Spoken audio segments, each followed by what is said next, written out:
From UFOs to psychic powers and government conspiracies, history is riddled with unexplained events. You can turn back now, or learn the stuff they don't want you to know.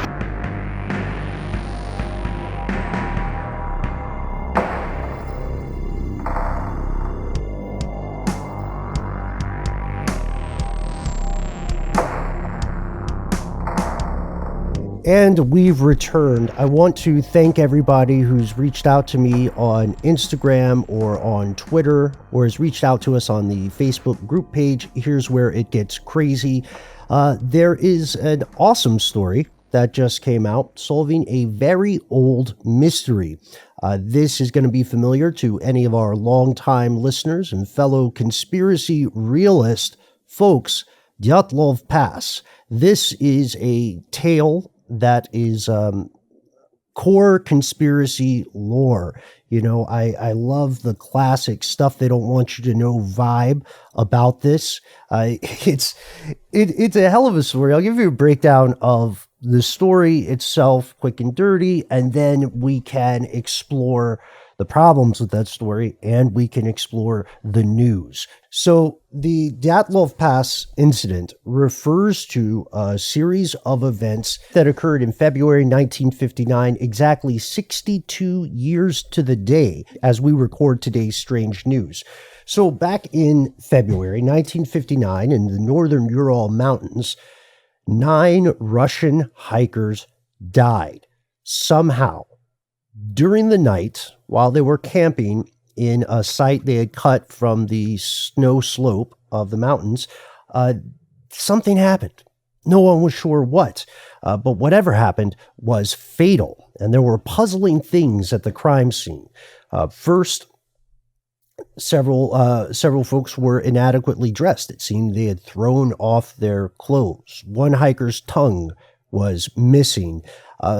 Also, there was a lot of physical trauma, and then later rumors would muddy the story. But we know that the Soviet authorities who investigated this determined that 6 had died from hypothermia, 3 had been killed by physical trauma, and there's a phrase they used, which was an unknown overwhelming force, depending on how you translate it. This was seen immediately as a cover-up. And very soon, because remember, this story circulated before the rise of civilian internet. So very soon, new stuff got added to the mix. You'll hear allegations that there were high radiation levels. You'll hear allegations that people were even glowing, or that there was unidentified aerial phenomena in the sky in the days leading up to this incident. The problem with this, for skeptics and true believers and conspiracy realists alike, is that 1, this occurred under the purview of a notoriously secretive government. 2, a lot of time passed before this story really got its due diligence research-wise outside of the USSR. And then the next part is, and the skeptics hated this, is that there wasn't really solid proof that a mundane event could explain this. So you could say it was just hypothermia, all you want. But then someone who believes something different could say, well, hypothermia doesn't tear people's tongues out, or hypothermia doesn't crack your skull or give you incredible chest trauma. These are just the facts. Well, and it was not consistent injury to all of them. It wasn't like the same thing. I mean, there were variations, right? And it seemed like some intervening force was at play, right? Mm-hmm. Amidst the various individual victims. So the mystery stands, and it does so much for shows like Stuff They Don't Want You to Know. Matt and I were in the trenches on Dyatlov for a long time, and interestingly enough, it's one of those stories, since it never had an explanation that was solid, it's one of those stories that we still get emails about. People still reach out to me on social about this, and have for a number of years, We just pointed them to our video on this. And I think several years ago, we also did an audio podcast on these events. So one thing I noticed is that the frequency of people asking about this began to increase over 2020. You'll see trends like this come and go depending on any number of factors. But for everyone who wrote in about this, especially if you wrote in 2019, 2020, congratulations, you're plugged in. You're oddly prescient, my friends, because a new study released claims to have solved this enduring mystery. Very recently, a study published in Communications, Earth and Environment walked through several computer models to, in their opinion, maybe not conclusively prove, but strongly suggest that we know the murderer of those 9 hikers. In a weird way, it might have been a self-inflicted disaster, a kind of avalanche, not the kind you're picturing, folks, not the kind from films about avalanches, not the kind of thing triggered by Saruman in Lord of the Rings when the thing that drives them back to the mines of Moria. Instead, this is something called a slab avalanche. Not to sound dismissive or glib, but I feel like they missed an opportunity to call it a slabalanche, which is just, it was right there. Here's what happened. The reason that we say this doesn't really compare to the avalanches of film and fiction is because typically those avalanches appear to happen as an instant A to B if then reaction. But the truth is, these actual avalanches, the ones that they're describing in the study, which we'll get into in a second, they have kind of a timer on them. An avalanche can happen minutes after the event that creates it, or it can happen hours and hours later. And this snowslide, this slabalanche, according to the authors of this study, could account for a lot of the missing pieces of information that bedeviled skeptics and conspiracy realists alike for decades, for, again, 62 years. It comes to us from Johan Guam, who is the head of the Snow Avalanche Simulation Laboratory, and Alexander Puzrin, who is the chair of geotechnical engineering at ETH Zurich. They dug deep, guys. They poured over as much declassified Soviet research on this as they could, and then they took the latest avalanche research and simulations and tried to plug in this data, trying to essentially recreate the crime scene on a computer. Now, I want to pause here. When we have talked about Dyatlov in the past, what did you guys think? I didn't think it was just an avalanche. I thought it was some kind of like murderer situation or some kind of ritualistic something. When you hear about smashed skulls and missing tongues, my brain immediately goes to psychopath on the loose. It was always cryptid for me, Yeti. Or some type of large creature that was causing mayhem. I was into the idea of a secret technology myself. I thought that would work with the Cold War era experimentation that was so frequent back in the day. By the way, that doesn't mean that's what we actually think happened. That's just kind of our how did you call it? Our pet theory, I guess. Yeah. Mm-hmm. Okay. Yeah. So here are some of the missing pieces that the authors of the study were bothered by. First, this is your grisly fact for today, folks. First, most people in avalanches, if they die, they don't die due to broken bones or brain trauma or anything like that. They die by asphyxiation. They're buried alive. It's a very unclean way to go. And this is where challengers to the avalanche theory really butter their bread, because if you look at the slope and the incline of where the hikers chose to camp, it doesn't look like a hill. It doesn't look like very avalanche-friendly territory. You know what I mean? It's a slope, but it's not like a harsh mountain face with a steep incline. It's quite likely that the hikers who knew what they were doing purposefully selected this site because it looked like it's not avalanche territory.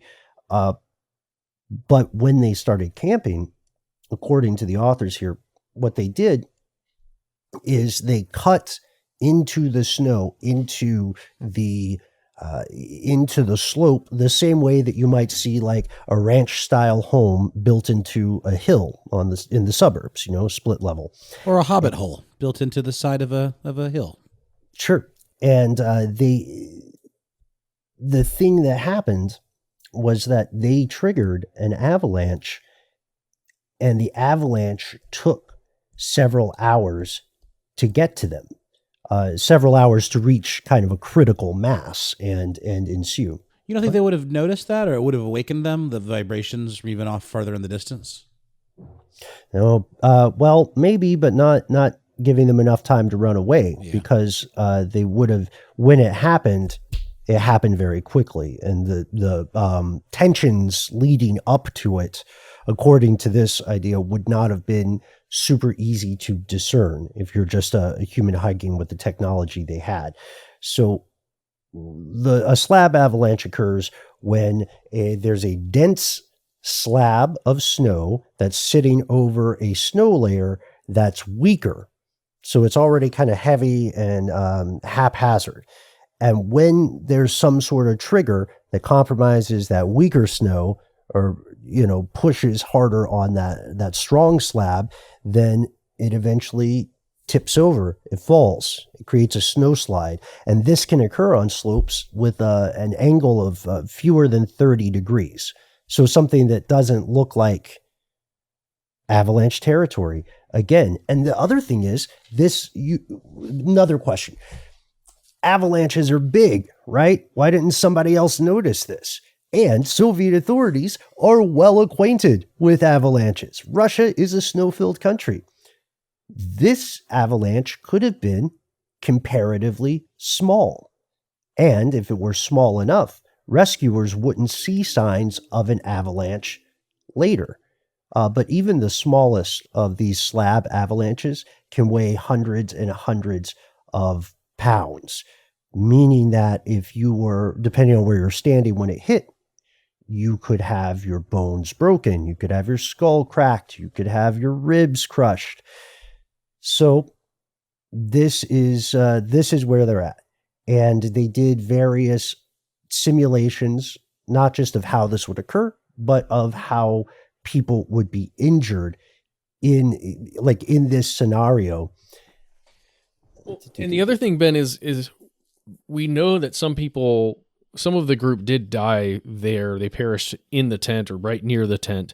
But then there were others who died further away. Is there anything discussing what may have happened to them? It's a great question, Matt. And it's something that I'm glad to say the authors are aware of, because they don't claim with certitude that this is the silver bullet solution. Instead, they say, in a documentary about this paper that was just released, they say, personally, we do not believe that the mystery can ever be solved because no one survived to tell the story. What we did in our paper is to show the plausibility of the avalanche hypothesis based on solid physical and experimental evidence. In a way, Matt, I guess you could call this a kind of non-living cryptid, because it's such an unusual kind of avalanche. You know what I mean? It took our species 62 years. Oh yeah. To think about this. And just really quickly, when you're talking about the way it moves, you think of an avalanche as being like powdery snow and people would typically die from asphyxiation. This is literally huge, rigid pieces that coming down this the side of the mountain where they're camped could have hit them on the edge, coming down like almost like a giant slab of marble, and then knocked, their skulls open, or literally, could have caught someone by the jaw and ripped their tongue out. Is that the conjecture here? Yeah, quite possibly. I mean, at that point, we're still talking about various likelihoods with no solid proof, right? So we have to remember it also took the original rescuers several months to recover the bodies of all 9 hikers. They were definitely on a manhunt. I would like to shout out Vice and Smithsonian Mag for some excellent reporting on this. As well as the St. Petersburg Times.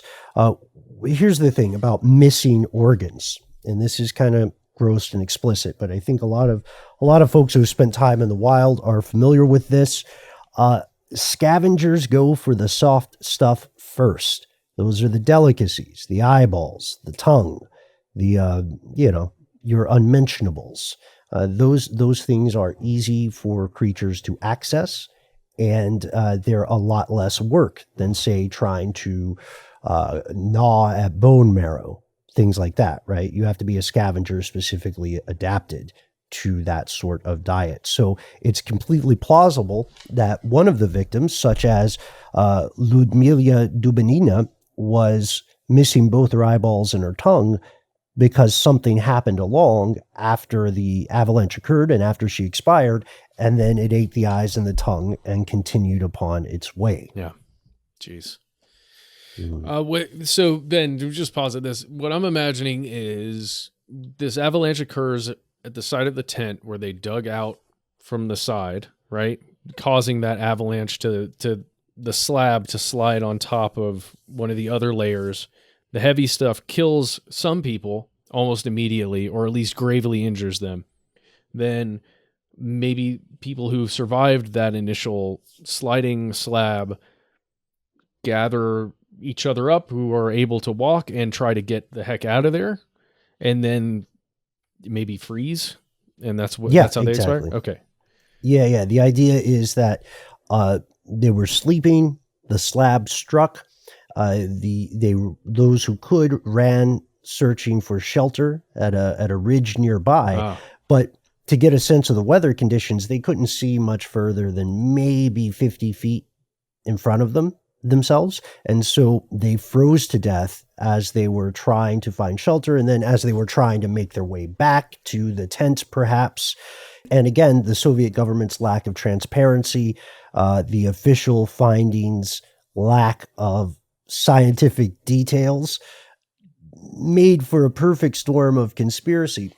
And, in 2019, oddly enough, the current Russian government had announced plans to reinvestigate this incident. So a reframing of this was in the cards for a while. They opened a new investigation. And part of it, I think, is just to recognize the importance. I mean, closure for the families and relatives of those who passed away, and hopefully taking lessons learned so that we understand situations like these when they occur in the future again, which is, again, it's a statistical certainty that something like this would occur again. But it has critics. That's the other thing. The Slavalanche has some folks poking holes in it already. Here are some of the objections. One, the lack of physical traces of an avalanche found by rescuers. We mentioned that. It would have to be a pretty small avalanche, comparatively speaking, to not leave behind a ton of evidence.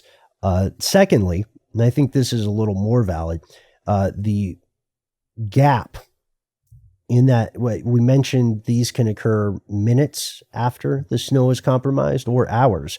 But when we're looking at this slavalanche as an explanation here, we have to remember there was a 9-hour gap between the hikers building their camp, cutting into the mountain to form a barrier against the wind, and then the snow hitting the fan. Managed to keep it a family show. Jeez, dude.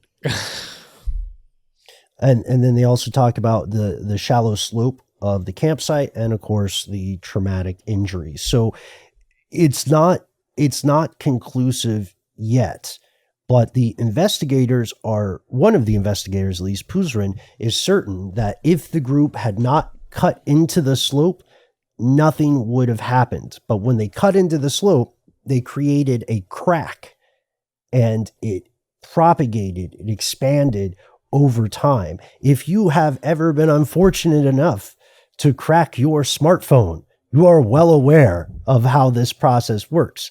That crack will slowly expand and branch off. If you have windshield, windshield was my next example. Yeah, exactly.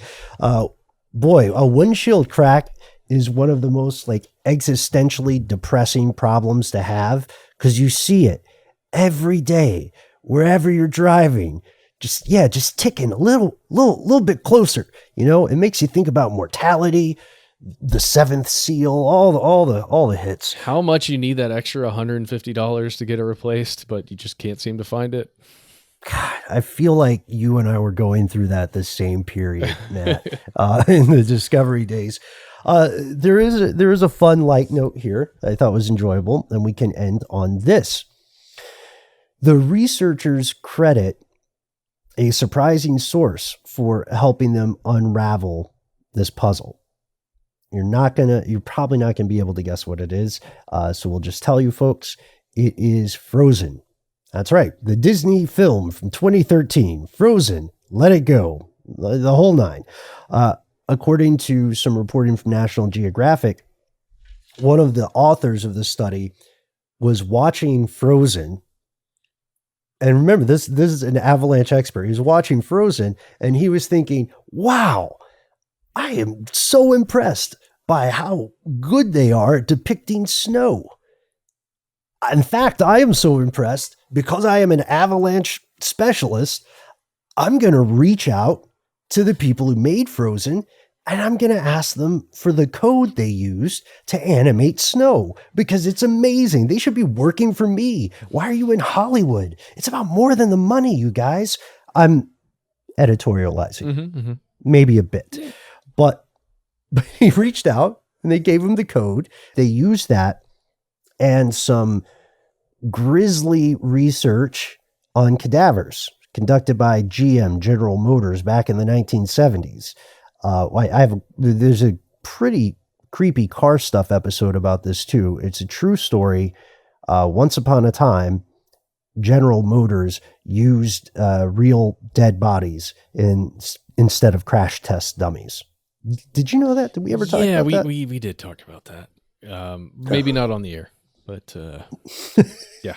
That was just one of those moments where in the office, one of us looked over at the other one from the computer and then cursed softly under their breath. And then we lost 2 hours from whatever we were supposed to be doing. So it's that, when we had that conversation, it was the first time I ever imagined a haunting of a vehicle. And, really? Yeah, I don't know if you remember this. The concept of ghost ships has always been around, but I'd never thought about a ship on the sea on its interior being haunted until that terrible horror movie came out called Ghost Ship or whatever it was called. I remember that. Yeah. But that one happened. But then we had this conversation about crash test dummies being cadavers. And I imagined just a Camry getting haunted over the years with an actual apparition attached to the physical place. I think people would pay extra for it.